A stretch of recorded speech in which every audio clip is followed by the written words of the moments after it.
Ali Baba తెలివి, హసీనా ఆరాటం. Ali Baba 40 దొంగలు దాచిపెట్టిన సొమ్మును చూస్తూ అక్కడే ఆగిపోయాడు. ఈలోగా సూర్యాస్తమయం అయిపోతుంది. ఇది గ్రహించిన గాడిద ఓండ్రు పెడుతుంటే ఆలీబాబా ఈ లోకంలోకి వచ్చాడు. వెంటనే అప్పుడు దొంగలు తమతో తీసుకుని వచ్చిన సంచులలో కొన్ని వజ్రాలు, నగలు, బంగారు నాణేలు తీసుకున్నాడు. ఇక్కడే ఆలీబాబా 40 పాత్రలను గమనించాడు. నిండుగా ఉన్న పాత్రలలో అస్సలు చేయి పెట్టలేదు. ఎందుకంటే దొంగలు తిరిగి వచ్చి పాత్రలను చూస్తే అనుమానం వస్తుంది. కావాలంటే గుహకి దారి తెలిసింది కాబట్టి అవసరమైనప్పుడు, సొమ్ము అయిపోయినప్పుడు ఎప్పుడైనా రావచ్చు అని మనసులో అనుకుంటాడు. అందుకే కొంత ఖాళీగా ఉన్న పాత్రల్లో మాత్రమే చేయి పెట్టి నగలు తీశాడు. ఇలా బంగారు నాణేలు, వజ్రాలు, ఆభరణాలు ఇలా ఎన్నో సంచుల్లో కుక్కాడు. సంచులను దారాలతో కట్టాడు. గాడిదపై పెట్టాడు. గాడిద కూడా చాలా సంతోషంగా మోస్తూ ఇద్దరూ గుహ నుండి బయటికి వచ్చారు.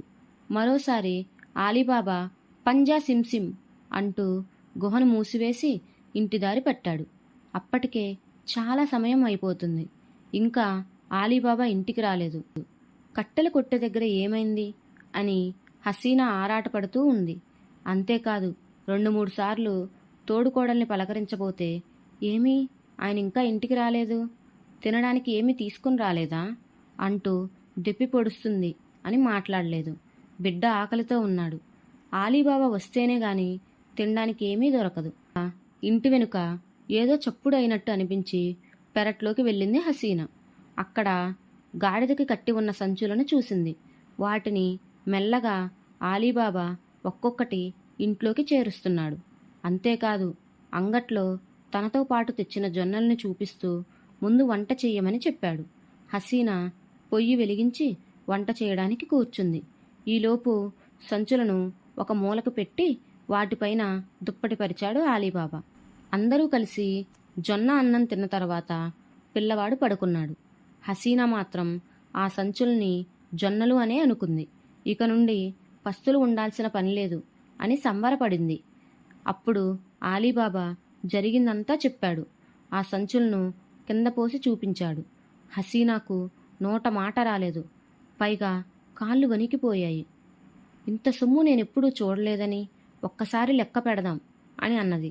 దానికి ఆలీబాబా సరే అన్నాడు. కానీ లెక్క పెట్టడానికి తెల్లారిపోతుంది. అందుకే వెళ్ళి ఒక పెద్ద త్రాసు తీసుకునిరా అంటాడు. అప్పుడు హసీనా, ఇంత రాత్రిపూట ఎవరినడగాలి, ఎవరినడిగినా ఏం అవసరం అని అడుగుతారు అని చెప్పింది. దీంతో ఆలీబాబా వదినగారిని అడగమని అంటాడు. ఆవిడైతే అస్సలు అనుమానించరు. ఎందుకంటే ఇందాక జొన్నలు వండటం చూసింది కాబట్టి దిగుల్లేదని వెళ్ళి తీసుకుని రమ్మని చెప్పాడు. హసీనా కూడా ధైర్యంగా తోడికోడలి ఇంటికి వెళ్ళింది. ఆమె ఇంత అర్ధరాత్రి తలుపు ఎవరు కొడుతున్నారు అని ఆయేషా తలుపు తీసింది. ఎదురుగా ఉన్న హసీనాను చూసి లేని నవ్వు తెచ్చుకొని పలకరిస్తుంది. ఏమైందేంటి, ఈ వేళప్పుడొచ్చావు అంటూ సాగదీస్తూ అడిగింది. దీనికి హసీనా, మీ మరిది జొన్నలు తీసుకుని వచ్చాడు. రేపు అంగట్లో వాటిని లెక్క చేసి ఇవ్వాలంట. సూలగిద్దె పెద్దది ఇస్తే లెక్క పెట్టుకొని ఇచ్చేస్తా అని చెప్పింది. ఆయేషాకి ఎటువంటి అనుమానం కలగలేదు. వెంటనే వెళ్ళి పెద్ద సూలగిద్దె తీసుకుని వస్తుంది. అయినా ఇంత రాత్రిపూట ఎందుకు కొలవాలి, పొద్దున్నే కొలవచ్చు కదా. అయినా జొన్నలైతే కాటా కూడా వేయొచ్చు కదా, దానికి గిద్దెనే ఎందుకు అని అనుమానం వస్తుంది ఆయేషాకి. వెంటనే అక్కడ ఉన్న చింతపండును తీసుకుని ఆ గిద్దెకి అతికిస్తుంది. అప్పుడు ఏం కొలుస్తున్నారో తెలుసుకోవచ్చని అనుకుంది. అది తెలియని హసీనా ఆ గిద్దె తీసుకొని ఆలీబాబా దగ్గరికి వచ్చింది. ఇద్దరూ కలిసి బంగారు నాణేలు కొలిచారు. మొత్తం 100 సూలకి దగ్గరగా ఉన్నాయి. వాళ్ళకి కావాల్సినవి ఉంచుకుని మిగతావి వెనక ఉన్న పెరట్లో పెద్ద గొయ్యి తవ్వి పెట్టాడు. దానిపై మూకుడు కూడా పెట్టాడు. కొన్ని బంగారు నాణేలు మాత్రం ఉంచుకున్నాడు.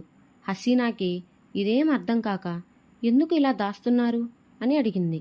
అప్పుడు ఆలీబాబా, రాత్రికి రాత్రే మన కోటీశ్వర్లు అయ్యామని ఊళ్ళో తెలిస్తే అది ఆ నోటా ఈ నోటా పాకి ఆ దొంగలకి కూడా తెలుస్తుంది.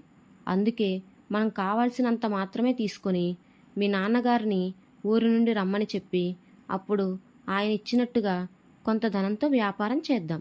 నేను కట్టెలు కొట్టుకొని తెచ్చినవి గంధపు చెక్కలు అని ప్రచారం చేద్దాం. వాటిని ప్రతిరోజు అమ్ముతున్నట్లుగా చెప్పి దాని నుండి మనకు డబ్బులు వస్తున్నాయని చెప్తే, అలా మనం కొంతకాలానికి కోటీశ్వరులం అయ్యామని చెప్తే జనం నమ్ముతారని చెప్తాడు ఆలీబాబా. ఆలీబాబా దూరదృష్టిని మనసులోనే మెచ్చుకుంది హసీనా. అలాగే ఆడవారి నోట్లో ఏమీ దాగదు కదా, అందుకే ఆలీబాబా తన భార్యని హెచ్చరించాడు. ఎట్టి పరిస్థితుల్లోనూ ఈ విషయాన్ని ఎవరికీ చెప్పొద్దు అని మాట తీసుకున్నాడు. ఇక అన్ని మాటలు పూర్తయ్యాక హసీనా సూలగిద్దనిచ్చేందుకు తోడికోడలి ఇంటికి వెళ్ళింది. సూలగిద్దలో బంగారం చూసిన ఆయేషా ఏం చేసింది? ఆలీబాబా గుట్టు అందరికీ తెలిసిపోయిందా?